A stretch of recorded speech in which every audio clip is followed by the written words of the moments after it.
I won't have very much time after posting this. I don't care. Even if they do decide to take care of me, that would actually be better than being bounced around from prison to prison as an off-the-books prisoner. Or worse, be housed in one of those off-record offshore facilities where I'm sure that I would pass away from old age. I'm not one for overly dramatic exposition, so let's get on with it. I've worked with the company for the past 30 years. Since the end of Desert Stormware, I was admitted as an intern out at MIT. I worked under a company subcontracted by the NSA during the second year of my undergraduate degree, and I continued with them after the internship as a freelance technician, up until I achieved my master's and later my PhD in programming. In short, they've basically been with me every step of my adult life and education. I feel uncomfortable describing myself as being gifted. I like to describe myself as having a certain affinity for mathematics, reasoning, and problem solving, which earned me a top position as a computer analyst for the CIA at the age of 35. Despite being relatively young, I understood how serious and important my job was. I had 3 identification badges, the codes for which changed twice daily, on entrance and exit of the facility that I worked at in the Northeast. I was also required to sign several memorandums of understanding, privacy contracts, and other documents which would make me an automatic enemy of the state if I so much as violated any of them. My personal computer and laptop at home were also subject to random examination without warrant. In essence, short of the routine colonoscopy, the CIA kept a close tab on almost every aspect of my life, from tracing the cell phone calls of suspected terrorist cells on American soil, to which was the latest adult film video that I watched. Alas, I digress. I had done my job very well for almost 3 decades, and I was rewarded handsomely for it. The job wasn't necessarily difficult, but it did demand a lot of my time and attention, as I was basically on call 24 hours a day. Before I was attached to the CIA's Department of Domestic Threats, which means that I, along with others, were responsible for monitoring the ICT trails of individuals and groups being monitored by the government for various reasons. In essence, it involves taking a peek into the social media accounts of the hundreds of millions of people that have logged in at any given time. Yes, the conspiracies do have some truth in them. Take heed before you too are zonked. The really strange stuff happened almost a year ago. I was assigned to look into the digital trail of a group of individuals who were suspected belonged to an anonymous whistleblower group intent on revealing top-secret government information. In the past, we had had threats from whistleblower organizations to release information or intelligence, but none came as close as this particular threat. The group which we tracked down to, a brownstone apartment in Manhattan, had successfully made it past the various levels of security, and were on the verge of access in the database when we were able to shut it down. 3 of the 5 members were detained to my knowing. What happened to them after that, I never found out. After all, I'm just the computer guy. One of the curious things about this particular incident was where the group wanted to access the information. It wasn't at the CIA headquarters in Langley, Virginia, which is often the target of repeated hacking attempts. Instead, the IP address for the target seemed to be traced to an off-the-books facility somewhere in the Southwest. I didn't have the time or the luxury to think about it at that time, but after a few weeks when I had a very rare moment with no assignments to supervise or paperwork to file, I decided to do some digging on my own to find out more about it. I wasn't particularly interested. Maybe the group were looking for something specific, but it was strange that they would take such a risk to go after something that could have been more easily accessed at the company's Virginia office. What piqued my interest even more was the existence of this off-the-books facility. I watched the movies about secret government buildings and even heard rumors from some of my co-workers about such places, but I'd always dismissed it as gossip. I did the necessary concealment to avoid being traced by the office security measures. Despite being stringent and almost all seen, it had its flaws just like every other security system. Small flaws, but if you knew where and when to look, you could turn the book wide open on files, records, field reports, anything that you could dream of. Before long, I saw the facility was located in Elgin, Texas, quite literally in the middle of nowhere, and no clearly discernible roads or highways near it, at least based on the satellite photos that I saw. I only had a window of 5 minutes, but based on what I gathered, it appeared to be only one building, just about the regular dimensions of your typical office building. Hell, if I did know any better, I would have thought the CIA servers made a mistake and were showing me the top of a poultry feed manufacturer or tractor repair shop. But no, This was the real deal. Not as exciting as Area 51, but what I saw implied that it was one of the several links in the information vessels of the CIA, an internal circuit designed to withstand digital attacks from enemies, with Langley being a red herring. I quickly closed the tabs and windows that got me into that area of the company database, and I restarted my computer. I did it just in time because no more than 2 minutes later, 2 of the 4 supervisors, let's call them Mr. Black and Mr. White, were seen prowling about the cubicles on my end of the floor for no good reason. I don't consider myself a very paranoid person. Despite being exposed to the clandestine, the cloak and decker things like the CAA does on an almost hourly basis.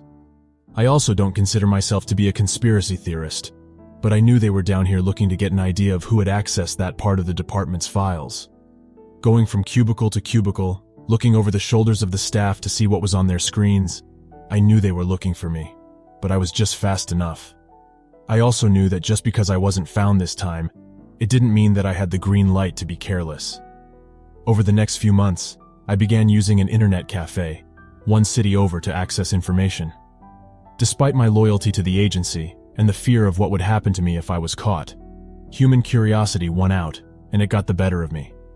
Using some technology, I bartered from an old friend from MIT. I was able to access data from the Texas facility for 30 minutes once a week. I was able to see a lot of information, everything from the US black bag operations in various parts of the globe, to secrets on global leaders, as well as local politicians who were being monitored for treason and even blackmailed for things much worse. I heard that the CIA had a surprisingly close affiliation, not only with other international intelligence agencies but also with several organizations. Well, agencies you just wouldn't normally expect, mainly the Vatican. There was a lot of files and information being shared in relation to certain priests who were working with the CIA, focusing in on regime destabilization efforts in certain regions, namely Eastern Europe, the Middle East, East Africa, and Latin America. But the sharing of information didn't end there. The CIA was also very much interested in recording and transcribing the works of certain priests who served as exorcists, and their findings in certain cases of supposed possessions. Was the CIA interested in fighting boogeymen? I don't know. Based on the large compilation of data that I saw, it definitely seemed like they were interested in something. Along with the role of various social media operators in assisting the agency with data and information, I also learned about the deaths and assassinations of certain high-profile people. Over the next few months, my prowling on the Texas facility gradually got less and less. I considered myself an expert on the actual goings on the global geopolitical scene, and I would only watch the news to get a good hearty laugh at how poorly informed the anchors and experts were on panel discussions. That was up until a few weeks ago when I saw something that piqued my interest yet again. On the web layout of the Texas facility, I saw an icon that I hadn't noticed before at the very bottom of the screen. It was in light brown, almost beige text that matched with the background. If you weren't scanning every inch of the screen, you would have missed it. The text on the icon read, TerraView. I right-clicked on it, turned on my invisible cloak, and I went off. The icon bounced me off of several servers throughout the world as expected, and I had several pop-ups describing the consequences of unauthorized viewing. I had no idea what it was. At first, I thought it would have been a tracking monitor of various secret installations, like the Texas facility, but I was wrong. Dead wrong. At first, it seemed like a normal Google Earth search. Nothing special or outstanding about it. I was able to see the roof of the Texas facility again, along with various other places. Nothing really spooky or weird jumped out at me, but that was before I began noticing the numbers and data that appeared at the sides and corners of the screen. If you're not familiar with how Google Earth works, in essence, you get rudimentary information on the location, coordinates, distances, and areas along with other data on various regions that you're looking at. It was in essence the same with this particular software, but the numbers seemed wrong. It placed the area of certain places much smaller than they really ought to have been. I looked at various areas like Pasadena, Miramar, Florida, Mississippi. All of them had grossly incorrect data. How was it possible that all of these places were so incorrectly labeled and calculated? Was it a problem with the algorithm, or was it just an elaborate prank at my expense? I wasn't convinced at either of these, so I decided to zoom out of the US and do some calculations on my own. When I caught something at the corner of the screen that looked strange, There appeared to be ice caps to the west, where there shouldn't be. And that's when things got weird. I tried rotating the image of the screen using the cursor, and it did not turn. This wasn't a map, it was the globe, but that was impossible. I tried scrolling back and forward to make sense of what I was seeing, but nothing seemed to make any sense. I was confused and a little bit nervous at this point. By now, 20 minutes had already passed, and I had 10 more left before the cloaking signal would begin to get unreliable. I zoomed back out again, thinking that it was an algorithm, as I was once again bounced around as the screen buffered. What came back on did not relieve me. It shook me. What I saw was the place that we had been living our entire lives. I saw the Earth, the real Earth. Hundreds of thousands, if not millions of globe-like spheres attached by what I could only describe as tethers to a massive central sphere. As far as the eye could see, I saw no stars, no sun, no moon, or any celestial objects. I felt my eyes water and my mouth open. "Get a freaking room, pal," the man next to me said disgustingly as he got up from his cubicle in the internet cafe. In hindsight, he probably saw my expression. He thought that I was looking at some bad stuff. I couldn't begin to form rational thoughts in my mind, much less words to respond to him. What I was seeing, was it real?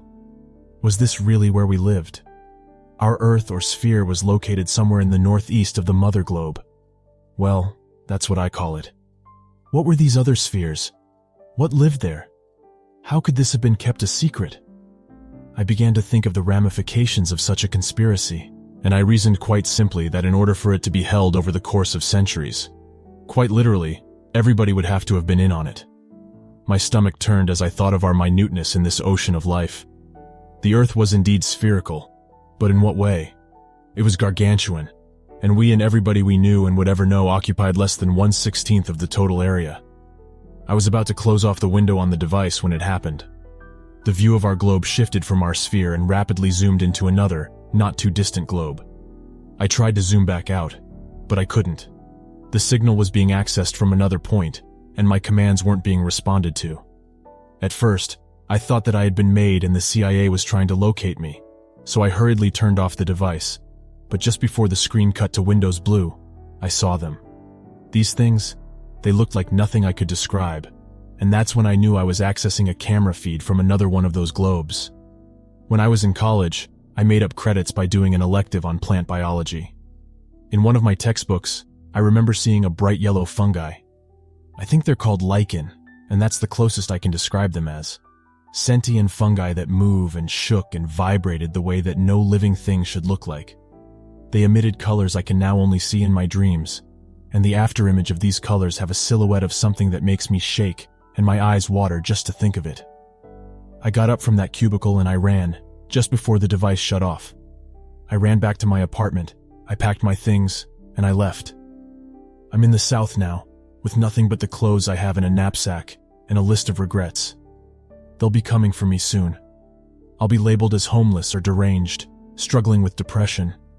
Either that or they'll make me disappear. Either way, I know too much, and I regret knowing too much. All the mathematics and logic in the world can't help me now. I was such a fool to think that we could handle what was out there.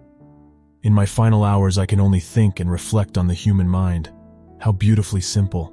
How I miss being ignorant.